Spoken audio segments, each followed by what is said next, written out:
The Tale of Marble Hands. We left our bicycles by the little lich gate and entered the old churchyard. Harriet had told me frankly that he did not want to come, but at the last moment, sentiment or curiosity prevailing with him, he had changed his mind. I knew indefinitely that there was something disagreeable to him in the place's associations, although he had always referred with affection to the relative with whom he had stayed here as a boy. Perhaps she lay under one of these greening stones. We walked around the church with its squat, shingled spire. It was utterly peaceful here, on the brow of the little town where the flowering fields began. The bones of the hill were the bones of the dead, and its flesh was grass.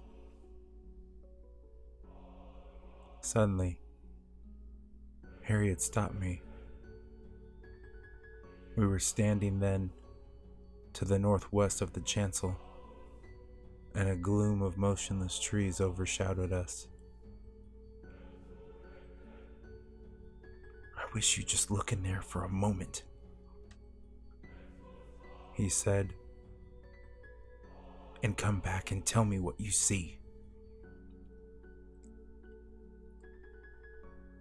He was pointing towards a little bay made by the low boundary wall, the green floor of which was hidden from our view by the thick branches and a couple of interposing tombs, huge, coffer-shaped, and shut within rails. His voice sounded odd. There was a plunging look in his eyes, to use a gambler's phrase. I stared at him a moment, followed the direction of his hand, then, without any word, stooped under the heavy brushing boughs, passed around the great tombs, and came upon a solitary grave.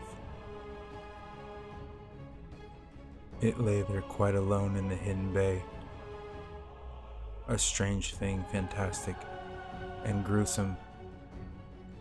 There was no headstone,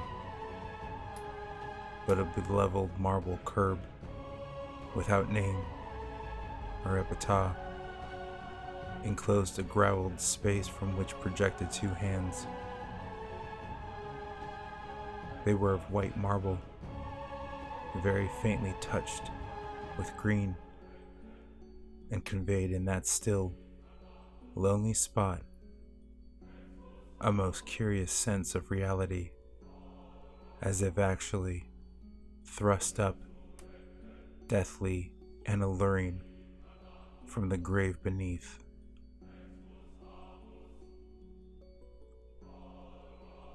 The impression grew upon me as I looked, until I could have thought they moved stealthily, consciously, turning in the soil as if to greet me. It was absurd,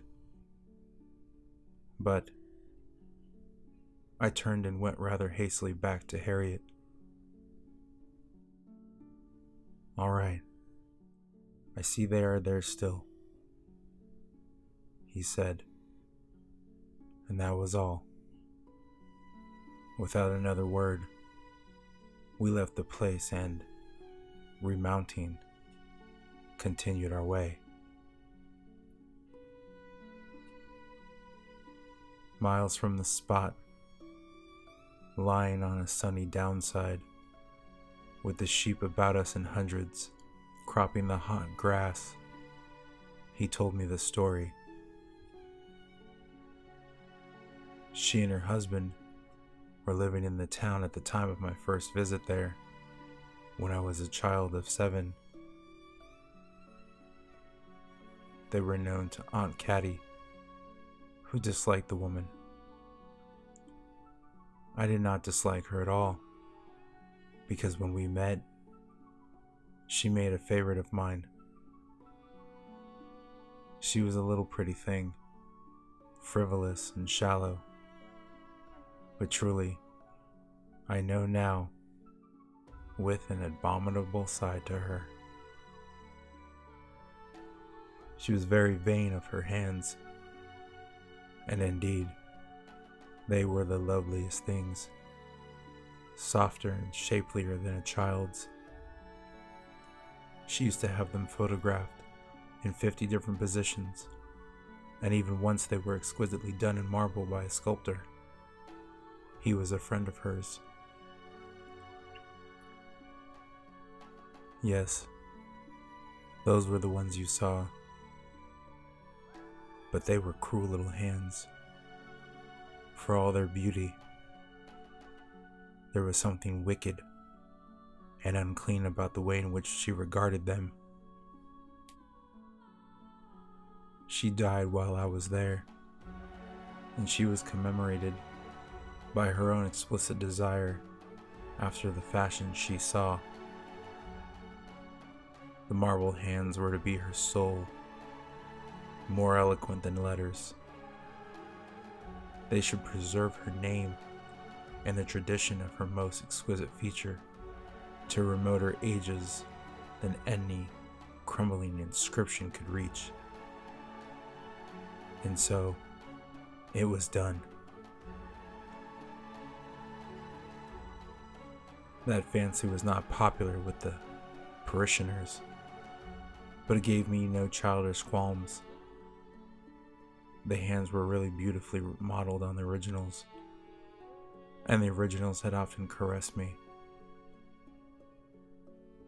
I was never afraid to go and look at them, sprouting like white celery from the ground.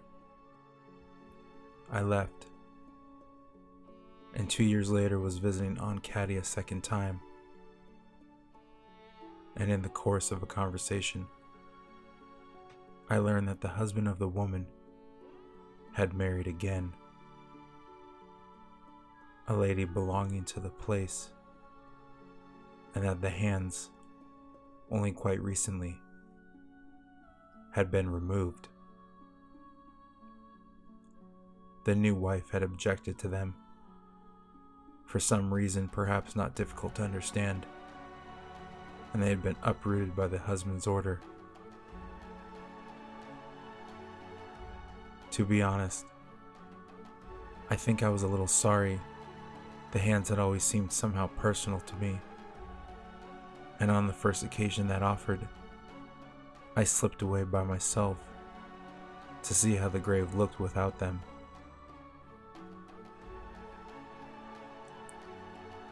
It was a close, lowering day, I remember, and the churchyard was very still.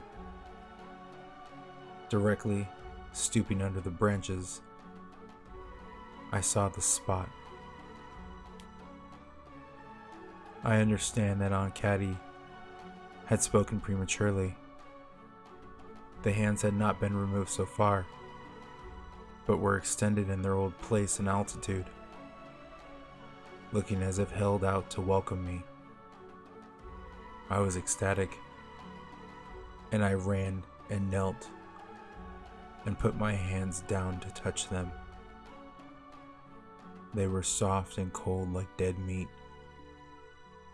and they closed caressingly about mine, as if inviting me to pull. I'm not sure what happened afterwards. Perhaps I had been sickening all the time for the fever which overtook me. There was a period of horror and blankness, of crawling, worm-threaded immurance and heavy bones. And then at last, the blessed daylight. Harriet stopped and sat, plucking at the crisp pasture I never learned, he said suddenly, what other experiences synchronized with mine, but the place somehow got an uncanny reputation, and the marble hands were put back. Imagination, I'm sure, can play strange tricks with us.